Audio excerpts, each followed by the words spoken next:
ডিম নিক্ষেপ করা হয়েছে। দুর্বৃত্তের গুলিতে নিহত ইনকিলাব মঞ্চের মুখপাত্র শরীফ ওসমান হাদির আসনে প্রার্থী হয়েছেন জাতীয় নাগরিক পার্টি এনসিপির মুখ্য সমন্বয়ক নাসিরউদ্দিন পাটোয়ারি। প্রতীক বরাদ্দের পর মাঠে সরব করছেন গণসংযোগ। গেল শুক্রবার ঢাকা ৮ আসন তার নির্বাচনী এলাকায় পথসভায় অংশ নেন। এই সময় সন্ধ্যায় রাজধানীর সিদ্ধেশ্বরী রোডে মৌচাক এলাকার একটি গলিতে নাসিরউদ্দিন পাটোয়ারির ওপর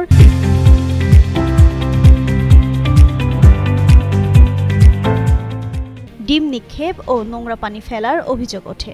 সামাজিক যোগাযোগ মাধ্যমে ছড়িয়ে পড়া এক ভিডিওতে দেখা গেছে নাসিরউদ্দিন বক্তৃতা দেওয়ার সময় ডিম নিক্ষেপ করার বিষয়টি উপস্থিত জনগণকে জানাচ্ছিলেন। এই সময় পাশের একটি ভবন থেকে নোংরা পানি ছোড়া হয়। এর প্রতিক্রিয়ায় নাসিরউদ্দিন তার প্রতিপক্ষকে উদ্দেশ্য করে বলেন, তারা এখন ভারসাম্যহীন কাজ করছে, আল্লাহ তাদের হেদায়েত দিন।